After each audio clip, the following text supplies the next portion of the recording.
Ah, the Xcopy days!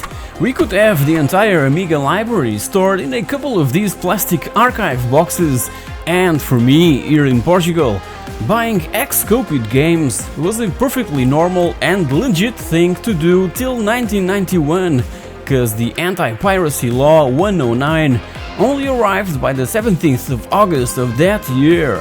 So I can say that I've played a big chunk of Amiga games and that 90% of its exclusives are totally awesome and astonishing audiovisual masterpieces.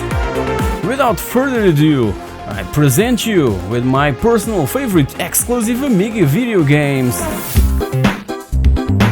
Let's start this episode with an extremely cute game, regardless of its title.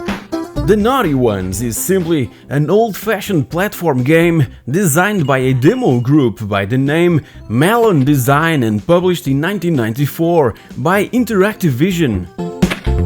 Its creators Jacob Hansen and Henrik Mikkelsen even left a message on the game's disc asking for players not to pirate their game. They even stated that they had no time to make a proper protection, so it was up to us Amiga gamers to spread it like bunnies or simply respect its creators, cause they've offered Amiga fans amazing demos to show off and unlock all the potential of Commodore's machine and never asked us for any money.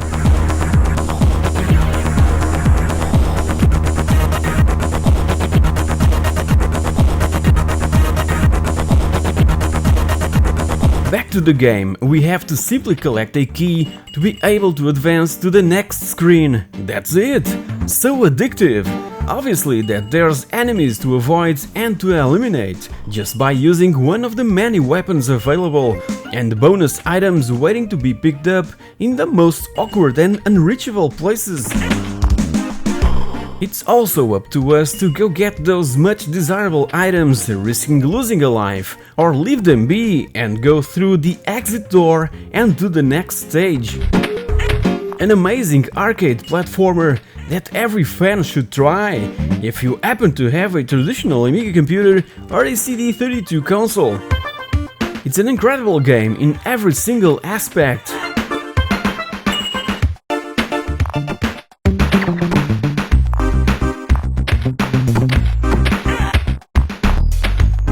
I guess that every single one of us played at least one game from the Worms franchise, but did you know that the Amiga had an exclusive of its own? That's right! Worms the Director's Cut was released in 1997 when the platform had already been overtaken by PCs and consoles, but even so, would offer to fans one more reason to brag. It's considered as the definitive version of Worms and the perfect farewell to the Amiga by Team 17.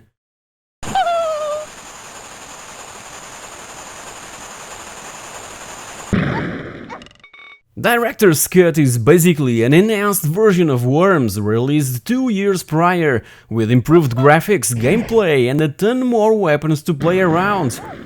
It's extremely hilarious, played against friends, and the gorgeous and colorful graphics, featuring also 9 levels of parallax scrolling, are what we would expect from an AGA machine like the Amiga 1200. What's this? The lack of music, on the other hand, is what is really missing from this amazing package. Alistair Brimble, where were you? Besides all that, it also offers a level editor so that we could design our own levels. Perfect.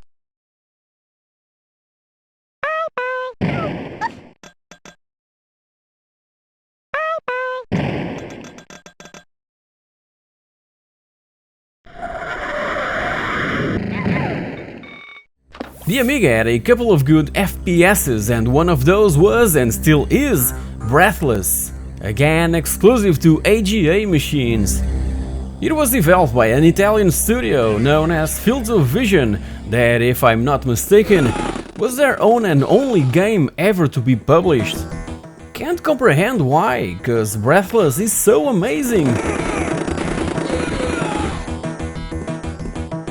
Probably the fact of being an Amiga exclusive was what really killed it, along with the team behind its development. Also being released in 1995 among so many other incredible first-person shooters, was a complete adventure and a shot in the dark for an unknown studio. But even having such an overwhelming reception from the press wasn't enough to convince Amiga users and gamers in general. By then, the Amiga was seen by many as a dying system without a sustainable future, so there wasn't any compelling reason to continue to invest on the platform, sadly. But let me tell you this, Breathless is one of the greatest achievements from that era, that's a fact.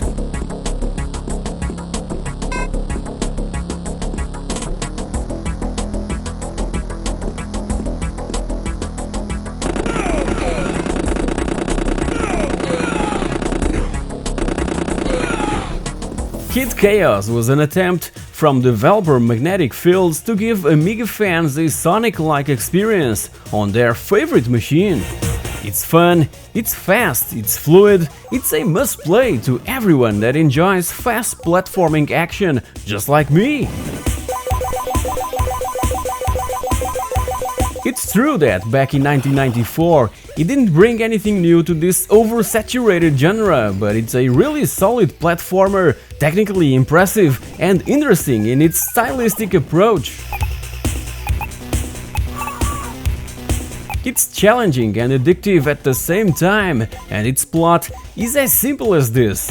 A kid by the name Chaos was transported from the Stone Age into an unknown world by evil scientists from the future. It couldn't be simpler than this. We have to run around through each of the 20 levels available or sections, destroying targets with our club, finding in the process hidden passages which will offer us bonuses like apples and power-ups. It feels like an easy game at the beginning, but as we progress in the game, the damage factor will be higher and higher.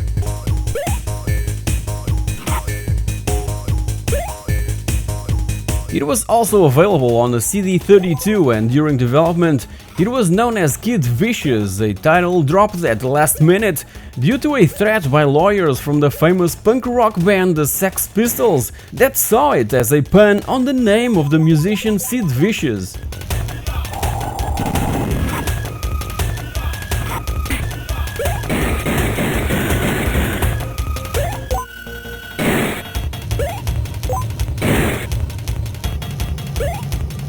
Team 17 were the masters of exclusive games for the Amiga. Their goal was to get the most out of that amazing platform, even forcing users to have a full megabyte in their machines to be able to run their games. All-terrain racing even led to a change of letters between the developer and Future Publishing because of the review published on issue 48 of Amiga Power. The reviewer, Jonathan Nash, gave it only 38%, and that made Team 17 to join the list of companies who no longer sent review copies of their upcoming titles to that particular magazine. So, in what consists all-terrain racing? It's a top-down racer like many others from that era, with a futuristic styling thrown in, mainly in what car design is concerned. What differs ATR from the rest is the addition of shortcuts that would offer an element of strategy, cause in this game we're invited to drift around corners and slam into the other opponents.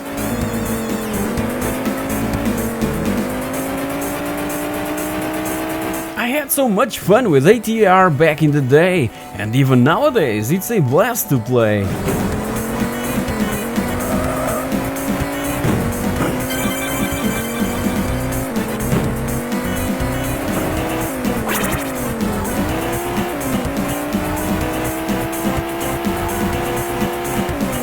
Remember Soccer Kid? Arabian Nights came right after, and from the same developer, Chrysalis Software, who also published it. It's another fast and fluid platformer, really fun to play and with a pretty cool soundtrack to keep you motivated to overcome those more difficult areas.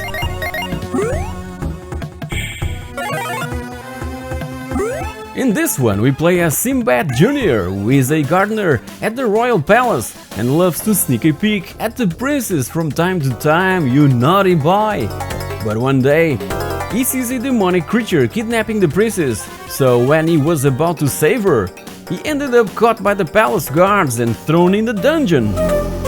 We must help Sinbad Jr. to fight his way out of the dungeon and through various other different and well-crafted environments, which include flying on the magic carpet and even racing in a minecart Indiana Jones style. It was released in 1993, initially on 2 floppy disks and later on CD for the Amiga CD32. The animation is as smooth as the best platformers seen on consoles by that time, and the controls are sharp and accurate, also making good use of the second fire button. Highly addictive and a must-play to everyone.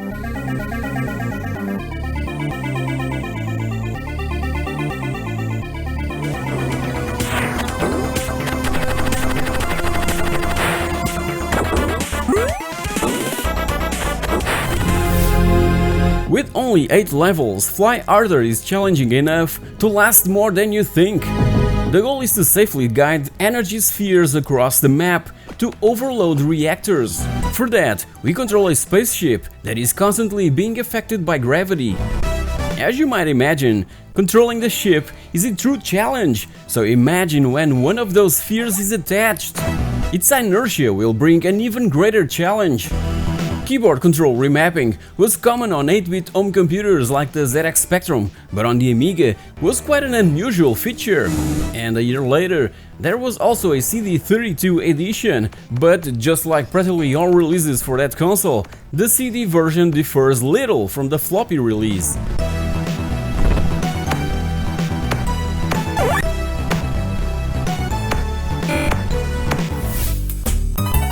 If you've played Uridium and Paradroid back in the 8-bit glory days of home computing, you're obviously familiar with Graphicol's amazing work, so it was with no surprise that the 16-bit technology would be a gift from the gods for such a talented developer.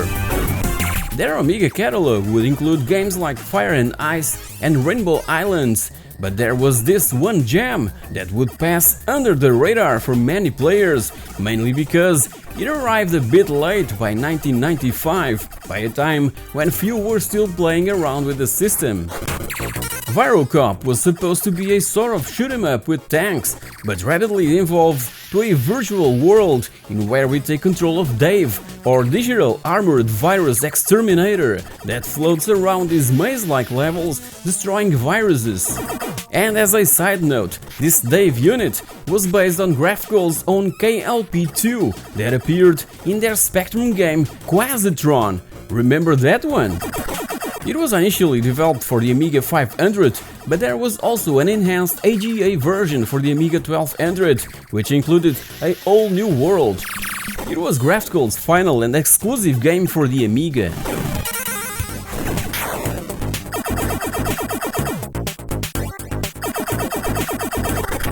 This intro tune really sets the mood for things to come. Yeah.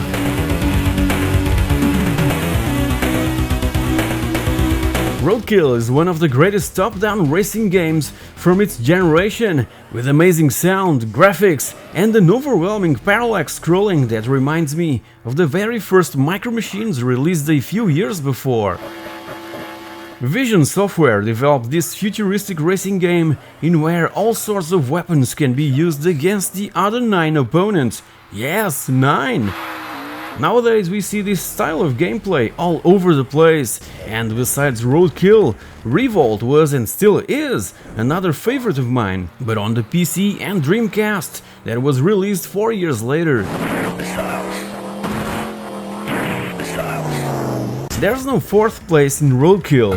We must finish every race in the top 3 spots available at the podium, and the higher we finish, the more cash we get. Even during the race, we can go for the jackpot and even super jackpot, destroying completely all the other racers on track. Yeah, bring it on! This one is only available for AGA machines like the Amiga 1200 or 4000 and for the Amiga CD32.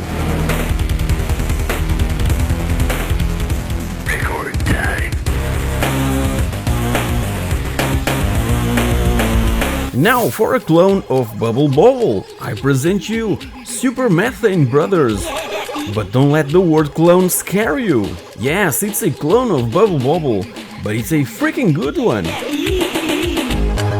Apache Software developed and released by 1993 this highly addictive action platformer, again for all Amiga computers and the CD32, being also well received by the gaming press of the time. The gameplay is simple. Go through all the 100 screens or levels, absorbing all those annoying bugs with our methane gun and shooting them against the wall. All this within a time limit. That's it, so simple. And that's what makes it addictive, Bubble Bobble style. Sorry, I couldn't help myself. And some of you will stop me right here and yell Super Methane Brothers was ported to Windows, Linux, RISC OS and even iOS. Yes, it was, but it was under a general public license and for free, so the Amiga original is technically still a commercial exclusive release.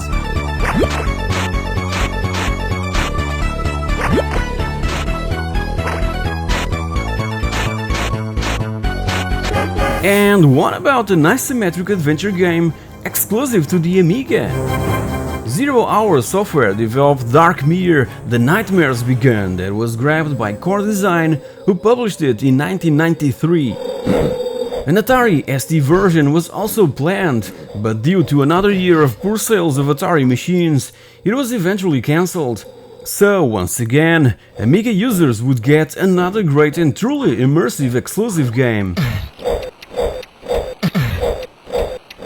With 3 huge levels to explore, combined with an inspiring and breathtaking atmosphere, Darkmere places us in control of the Prince Abrin across multiple roads, paths and rooms, through the unnamed village, the forests beyond, and the dark caverns.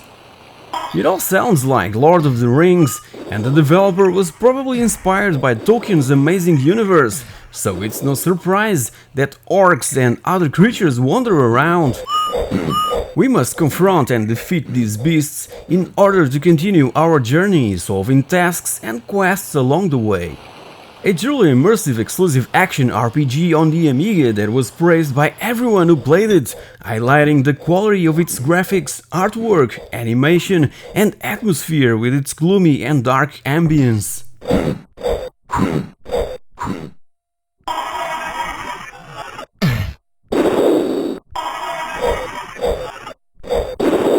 Here's another highly addictive game from this renowned publisher, Gnosis. This introductory text was present in the demo of Globdule that was offered on one of the 3 cover discs bundled with issue 33 of Amiga Power magazine, published back in January of 1994. Have you guys noticed it back then? By the time the full version was released, that error was corrected. I wonder if anyone got fired because of this. But that doesn't really matter. What matters is that Globdule is such an awesome game and almost made it to my personal top 10. It was developed by X-Animo Designs, that was in fact their only commercial Amiga game ever released, in where we just have to collect all the items within a time limit to be allowed to advance to the next level. That's it! But as a Globdule, we're stuck to surfaces, and to grab all the scattered items, we simply have to jump. Be advised that in some levels, keys must also be collected that will obviously unlock certain doors. Also, and after the first initial levels, enemies will arrive just to make it more interesting, and to kill them, simply jump in their direction. And I have to say that Globdule is one perfect example of what Amiga gaming was all about back in early 90s. Pure fun! A truly enjoyable and relaxing action platformer with lovely, vibrant and colorful graphics accompanied by a perfectly suitable soundtrack.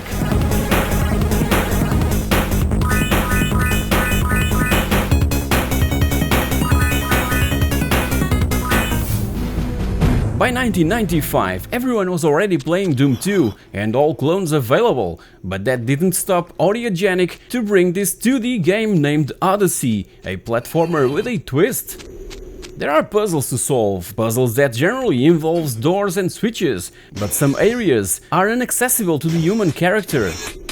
Remember when I said that this was a platformer with a twist? As the game progresses, crystals allows us to transform into other creatures like birds, spiders and grasshoppers that will open up other new areas. So Odyssey is simply about visiting the 6 islands featured in-game and composed by exterior and interior sections and getting from one place to another solving puzzles as we go.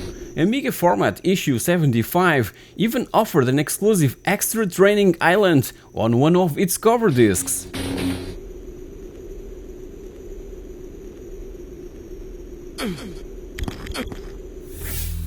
Team 17 was known as one of the most incredibly challenging group of people that published extraordinary Amiga titles.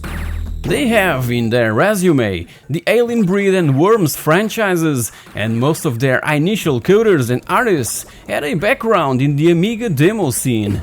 They were also known to push the Amiga to its limits, forcing its users to have 1 MB of RAM in their machines to be able to run games published by Team 17. And the audio environment, compliments from Alistair Brimble, would really immerse the player into this futuristic setting. Already reviewed in the channel, this gem was developed by Psionic Systems and originally released in 1992, having also 2 years later a special edition of the game that I consider a complete waste of time and resources. Check my review for more details.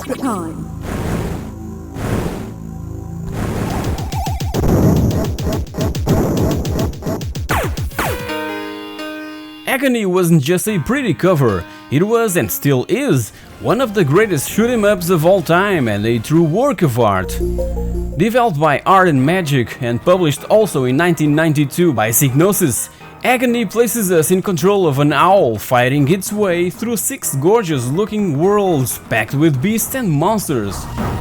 It's a really hard and demanding game, but the music and graphics compensates all the frustration. By the way, and as told on my Psygnosis retrospective, the piano intro by Tim Wright ended up being adapted without consent or credit by the Norwegian symphonic black metal band Dimmu Borgir and featured in their Stormblast album from 1996. Later, this same album was re-released without that track.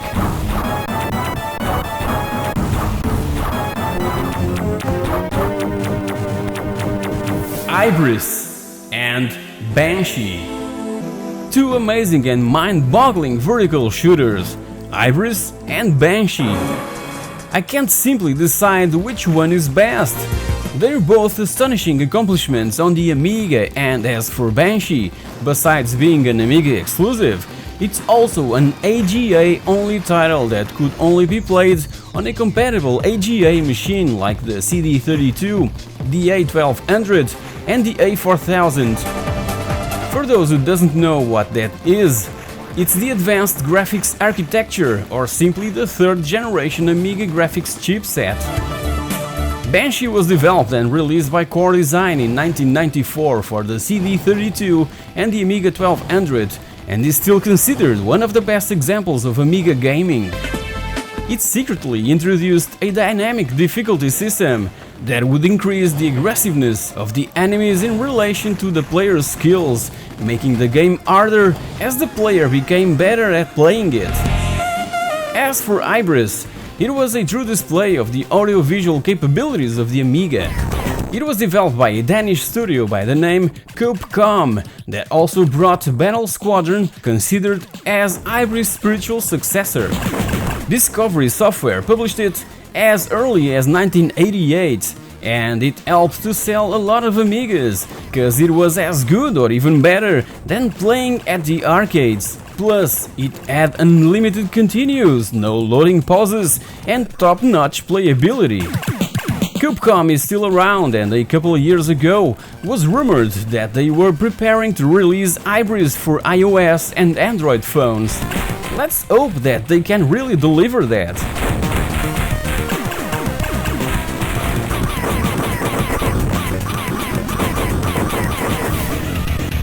Just when Commodore went bankrupt, Renegade Bitmap Brothers subsidiary responsible for also publishing, for instance, The Amazing Gods and The Chaos Engine, released back in 1994 this Amiga exclusive title by the name Ruff and Tumble, developed by Wunderkind. If I'm not mistaken, it was the developer's only game commercially available title. I've never heard from them again since Ruff and Tumble. The demise of Commodore really crippled the 16-bit home computer video game market, and many smaller studios simply disappeared. If you guys have any news or whereabouts of Wunderkind, just let me know in the comments section below. I don't even know if I'm spelling it correctly. This game is a work of art. I absolutely love Ruff and Tumble. Such an amazing action platformer that really came in the wrong time, and being an Amiga exclusive didn't help at all. With a freaking fast soundtrack that instantly reminds me of the 2016 Doom, it helps to keep the adrenaline levels really high and blast everything that crosses our path. All this in blistering speeds. Amazing stuff, a true classic and underrated gem.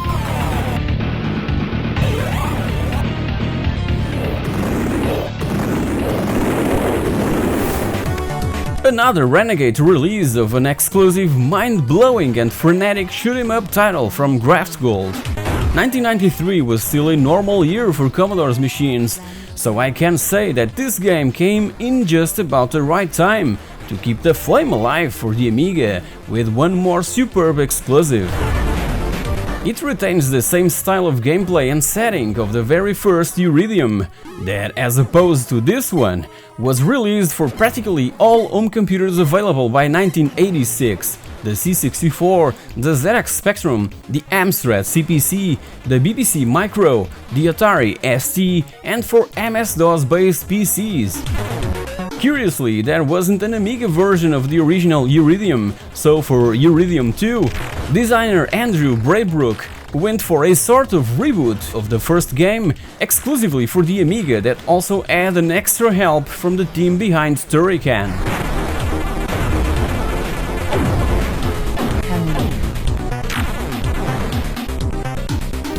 Now comes my favorite Shadow of the Beast game, the third one.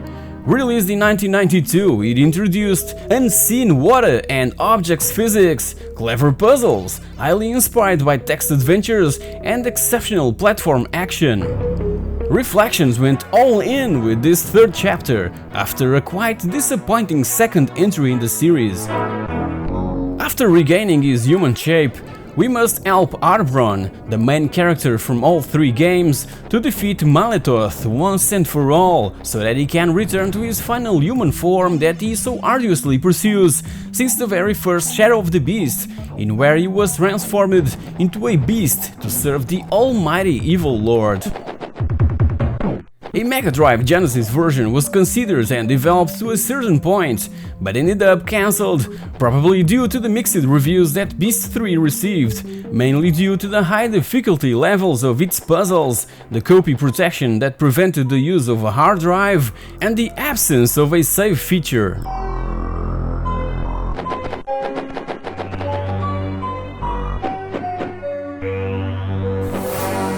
Thalion Software was formed by members of the amazing Atari ST demo scene back in the 80s, and from them emerged names that nowadays are huge in the video game industry.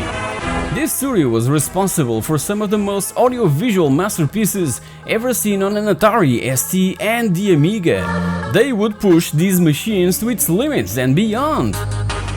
From Thalion's amazing portfolio came in 1993 Lionheart, this visually outstanding piece of programming that features differently generated environments depending on the difficulty setting chosen by the player in the beginning of the game. It's a basic hack-and-slash platform game with a super parallax scrolling effect, in where we take control of a warrior from the land of the cat people that had its origins on another Thalian exclusive Amiga game, the second title from the Amber series by the name Amber Moon.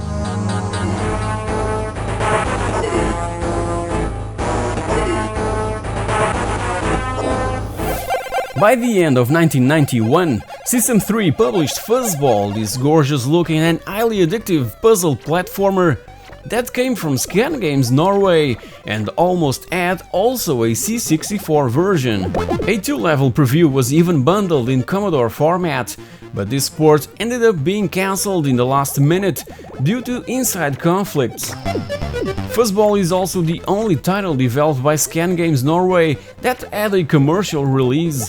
Despite all that, Fuzzball is for me highly addictive with beautiful graphics, music and extremely challenging gameplay. Even today when I play Fuzzball, I'm completely absorbed by it, and it's really hard to let go, cause I just want to clear one more screen again and again. And there's 50 of these, with an obvious increased level of difficulty and decorated with different styles. It can also be really frustrating, cause if we touch an enemy, we're instantly dead. There's no energy bar, so we must plan our every move really carefully, and to complicate things even more, some screens have ice over the floors. And besides all that, a clock counts down, and when the time runs out, flying insects enter the screen with the mission of hunting the player down, just like Arnie in the Terminator. These were the days when games were really challenging and finishing every single screen or level is a complete victory.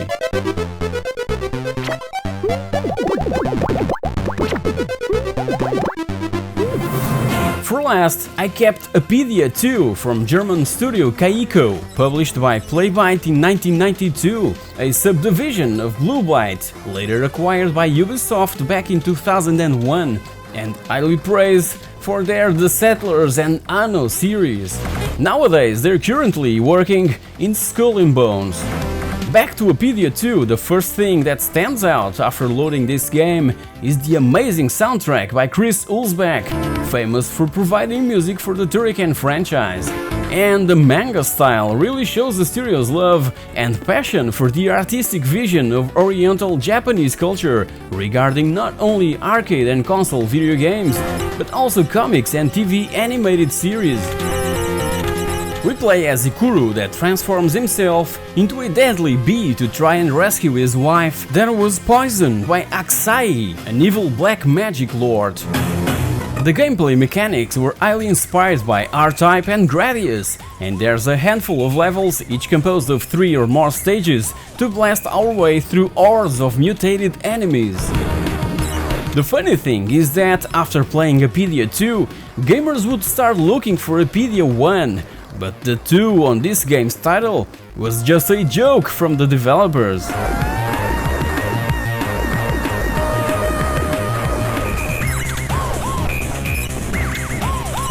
To conclude, here's some honorable and also exclusive mentions.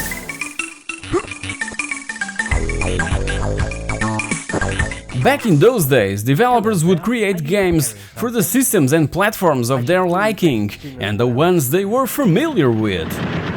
The overwhelming audiovisual capabilities of the Amiga computer ended up being the platform of choice for many European studios, and I recall that the system would always stand out when displayed in stores demoing the latest hits. So guys, here you have it, video games that are exclusive to the Amiga, and that's not their only virtue. All these titles are still extremely good and playable, and everyone should try them.